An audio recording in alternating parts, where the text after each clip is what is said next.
Bonjour à tous. Permettez-moi de commencer par remercier le professeur Kerouadan de m'avoir associé à ce colloque, de m'avoir donné l'occasion, de me donner l'occasion de revenir sur un parcours que je commençais à oublier. En effet, j'ai quitté l'OMS il y a déjà 6 ans. Et donc, ce dont je vais parler ici, manager la santé dans les situations de crise dans la région africaine, est un sujet un peu général qui dépasse un tout petit peu le panel sur le Mali, mais il y a quelque chose, malgré tout, qui peut servir au Mali et dans l'expérience malienne.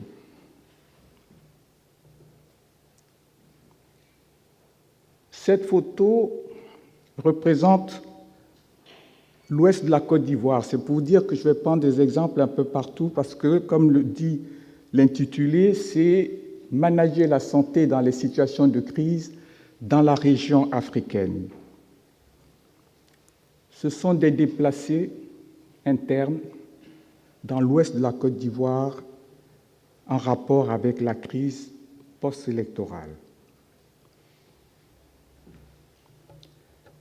J'ai préparé un sommaire parce que, ce n'était pas évident à première vue de voir qu'est-ce qu'on va mettre à l'intérieur de ce thème, manager la santé. Donc, en introduction et en rapport avec le colloque, le thème du colloque, on se rend compte, je vais un tout petit peu développer le fait que les crises sont le théâtre par excellence de la diplomatie sanitaire. Ensuite, on va s'interroger pour voir comment une crise peut en cacher d'autres. Crise de territoire, crise de système. Et en fin de compte, c'est la vulnérabilité qui est en cause. En deuxième temps, je voudrais parler de l'acte ou la fonction de manager la santé, non pas d'une manière générale, mais la manière dont j'ai eu l'expérience. Donc, avant d'être un exercice stratégique, manager la santé est un exercice frustrant. Donc, un exercice frustrant. Ensuite, montrer comment manager la santé est un exercice stratégique. Et en conclusion, 2 idées. Institutionnaliser l'évaluation systématique de l'humanitaire, institutionnaliser la réduction de la vulnérabilité.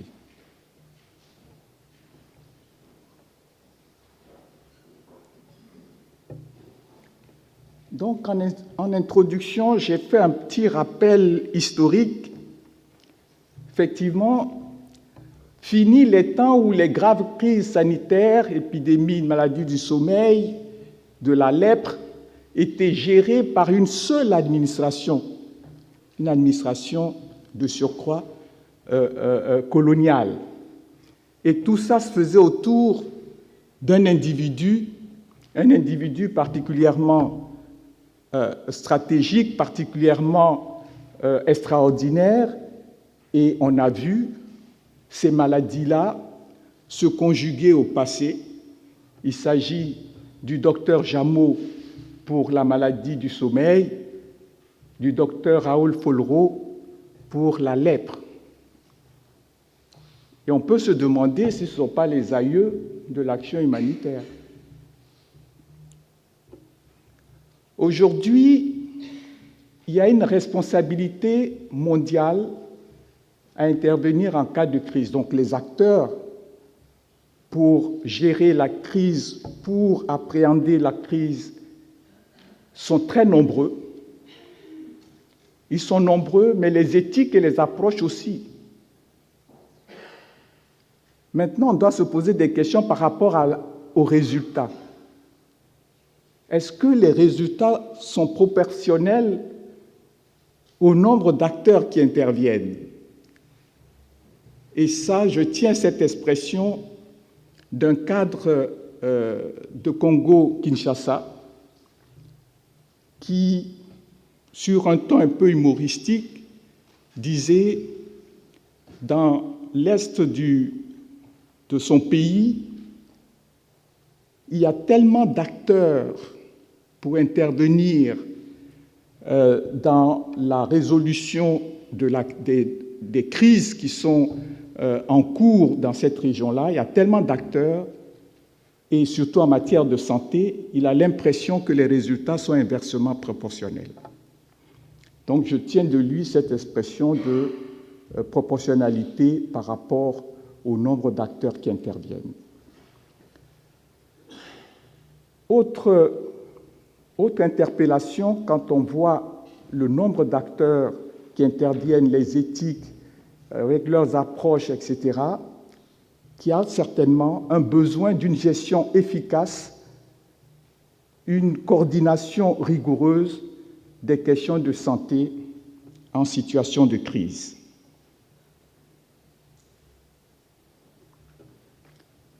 Maintenant, la crise, comment est-ce qu'on l'appréhende? Est-ce que c'est une crise de territoire, une crise de secteur ou une crise de système? Effectivement, on peut donner quelques exemples.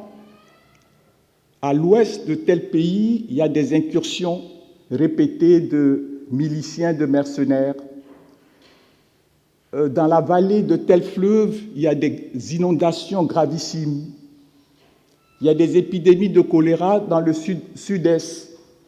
Donc l'état d'urgence est reconnu, un appel est lancé à l'humanité et il y a intervention. Mais cette urgence humanitaire elle-même peut être complexe, c'est sûr, mais elle vient se mettre sur une crise latente, par exemple, du système de santé, du secteur de la santé. Un secteur de la santé qui connaît ou vit une insuffisance de financement, une insuffisance d'infrastructures et d'équipements, des quantités et qualités insuffisantes de ressources humaines en santé. Et puis, si on prend un critère synthétique pour résumer tout cela, le faible taux de fréquentation des structures de santé montre bien que nous avons déjà une crise qui est là au moment où intervient la crise humanitaire. Donc, il y a superposition de plusieurs crises. Il y a des strates de crise. On a encore une autre photo de population en détresse déplacée. Si on se réfère à des données qui sont un peu anciennes, mais on a vérifié que ces données sont toujours valables, sur 100 catastrophes à l'échelle mondiale, 20% seulement surviennent en Afrique, alors que 60% du total des décès liés à ces catastrophes sont des victimes africaines. 20% des catastrophes, 60% des décès. Donc ces deux chiffres montrent que plus que le niveau de sévérité des catastrophes, des désastres, des crises, c'est le niveau élevé de vulnérabilité des espaces et des sociétés africaines, y compris vulnérabilité du système de santé. C'est cette vulnérabilité-là qui est en cause.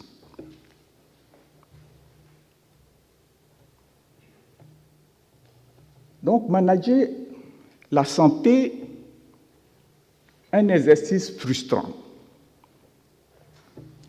Donc, comme je répète, avant que le fait de manager la santé devienne quelque chose de stratégique, d'extrêmement important, tendant à réussir des résultats, à obtenir des résultats élevés, avant que ça ne soit cela, c'est un exercice frustrant. Pourquoi?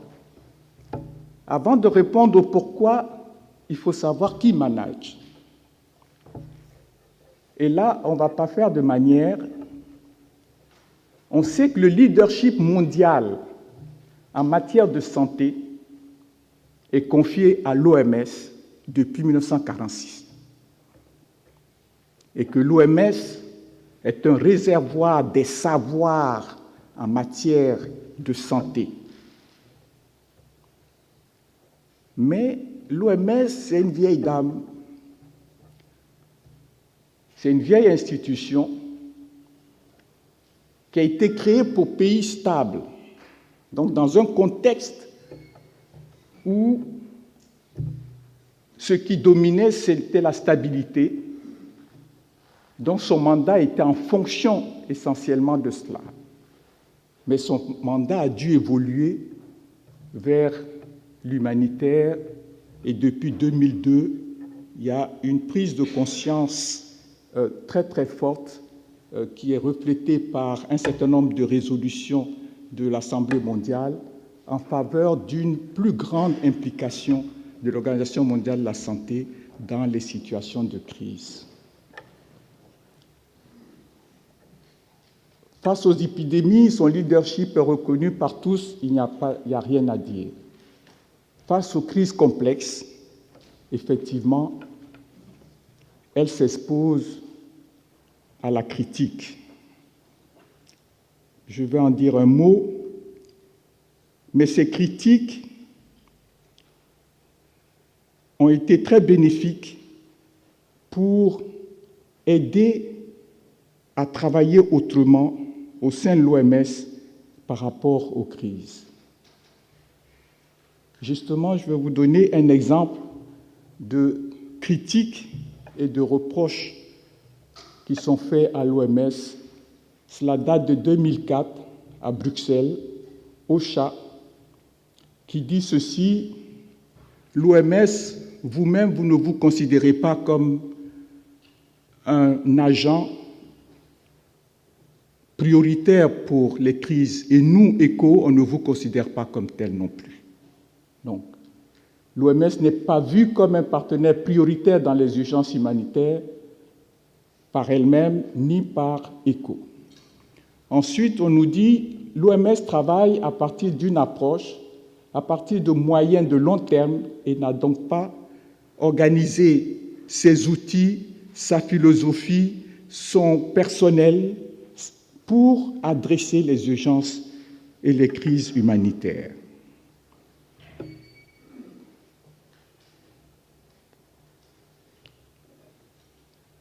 Donc il y a cette exposition à la critique, c'est frustrant. Il y a d'autres facteurs de frustration. L'OMS est, parmi tous les acteurs, le seul acteur qui a une position unique, une position qui est à cheval sur le ministère de la Santé des pays et l'international. Un genre de position de médiateur. Mais cette proximité avec le ministère de la Santé, qui sert énormément à régler beaucoup de questions pendant les situations de crise, cette proximité lui est parfois reprochée. On lui trouve trop d'acquaintance vis-à-vis des ministères. Et chaque fois qu'il y a un problème ou un manquement au niveau du ministère, c'est l'OMS qui est, si vous voulez, c'est la réputation de l'OMS qui en prend un coup. Par exemple, quand les échantillons sont envoyés au laboratoire pour la définition des cas, si ça traîne, si ça ne vient pas, c'est l'OMS qui est responsable de cela. Je dois dire que dans le mandat de l'OMS, dans sa coopération avec les pays, il y a un chapitre dans lequel l'OMS, autorité internationale en matière de santé, peut, en cas de défaillance complète de l'autorité nationale en matière de santé, se substituer plus ou moins à elle, suivant un certain nombre de conditions. Autre facteur de frustration, c'est le manque de visibilité et le manque de prestige. Sur le terrain de la crise, les personnes qui vont au nom de l'Organisation mondiale de la santé, que nous avons eu l'occasion de rencontrer, des jeunes recrues, je parle des jeunes recrues, pas les anciens de l'OMS, quand ils arrivent sur le terrain de la crise, parce qu'ils sont médecins, ne comprennent pas pourquoi ils sont astreints à organiser des réunions de coordination, à rechercher des documents techniques pour soutenir telle ONG qui a besoin d'avoir des informations sur tel ou tel sujet. Ils aimeraient bien, comme les autres médecins des ONG, pouvoir faire passer à l'acte, être opérationnel. C'est plus valorisant, c'est plus prestigieux, et ce rôle qui ressemble à de l'administration les frustre quelque peu.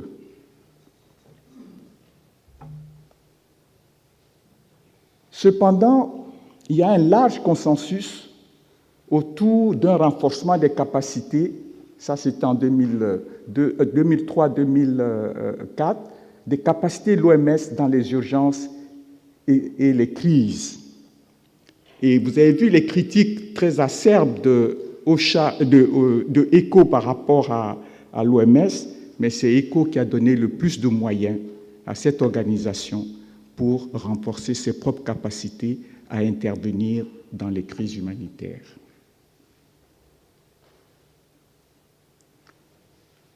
Comment cette organisation intervient et manage la santé dans les crises?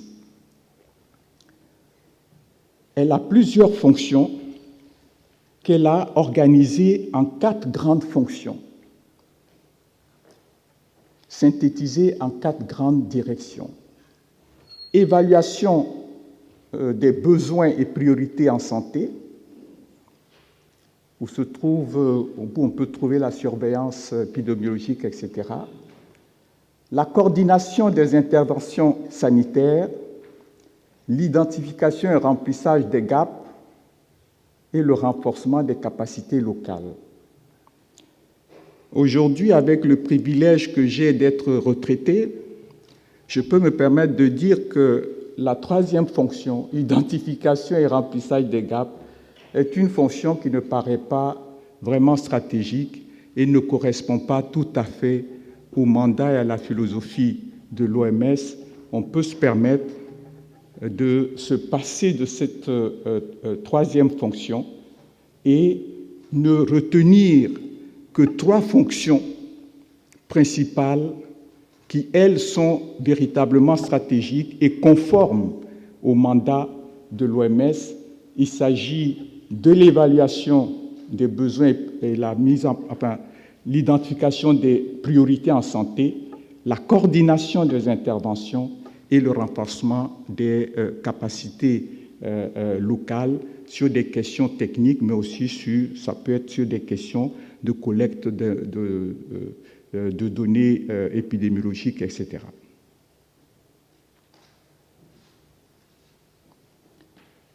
J'ai mis quelques mots pour préciser chacune des fonctions, des 3 fonctions stratégiques.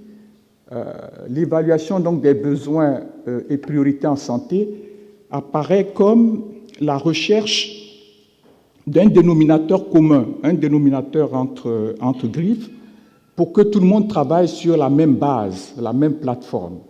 Voici où sont les problèmes, voici où sont les priorités, et cela est valable pour tout le monde et permet à chaque acteur de planifier ses actions conformément aux priorités.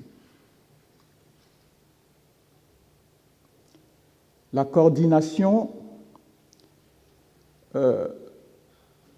tout le monde sait à quoi sert une coordination, c'est pour harmoniser bien sûr les positions. Ici, il s'agit généralement de protocoles, d'identifier les gaps, éviter les doublures, éviter les accidents, rechercher des synergies donner la chance d'avoir de meilleurs résultats parce qu'on recherche des synergies.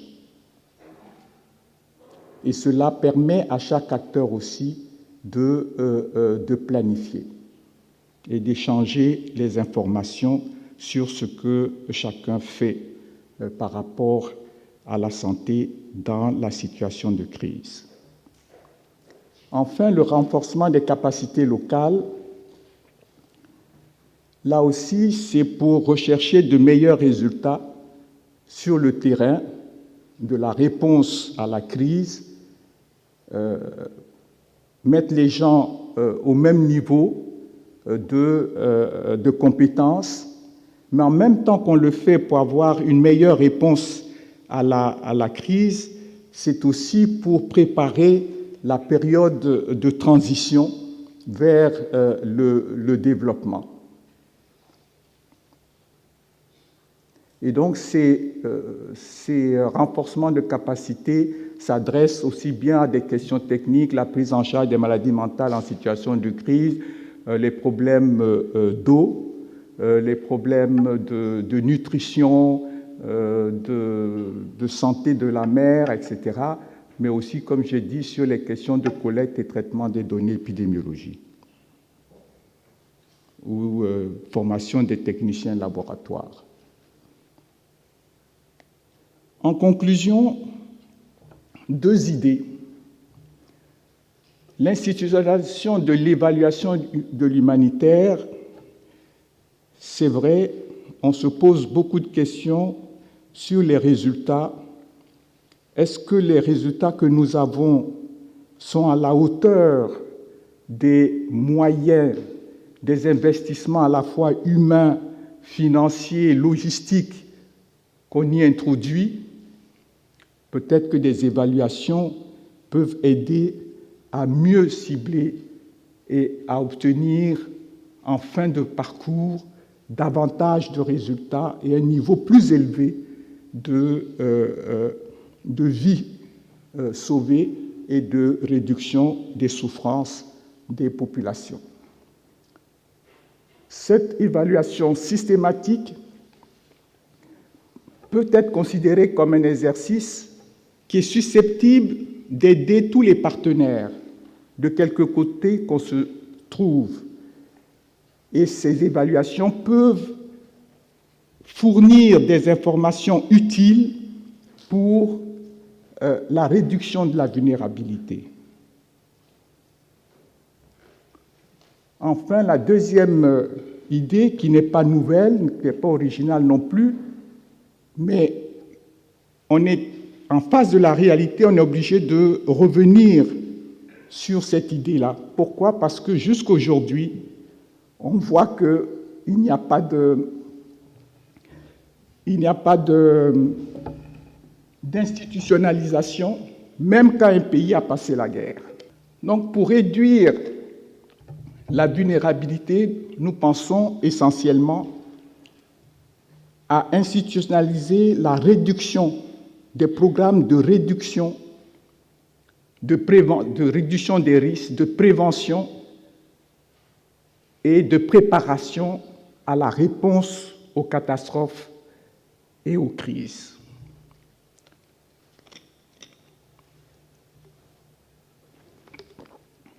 Cette institutionnalisation ne se voit pas essentiellement au niveau central, mais aussi également au niveau des communautés. Cette institutionnalisation ne se voit pas seulement au niveau national, mais peut se voir au niveau régional, sous-régional. Et en cela, l'exemple des pays sud-américains peut être extrêmement utile.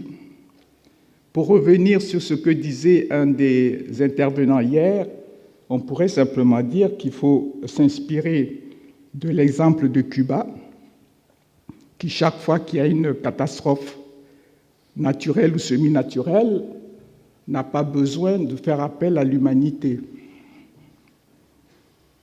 A pris déjà des dispositions en termes de logistique, en termes de manière de construire les maisons, en termes de connaissance par les communautés de ce qu'il faut faire pour gérer ces catastrophes. Donc, on se dit, dans la région africaine, il n'y a apparemment pas d'obstacle pour un pays qui a connu la guerre, qui a connu une catastrophe quelconque, d'user, il n'y a pas d'obstacle, d'user de l'opportunité de la reconstruction pour faire les choses autrement. C'est-à-dire de se doter d'une capacité d'anticipation et se donner un horizon où on pourra faire comme les États latino-américains, voire réduire drastiquement la dépendance à l'humanitaire. Merci pour votre attention.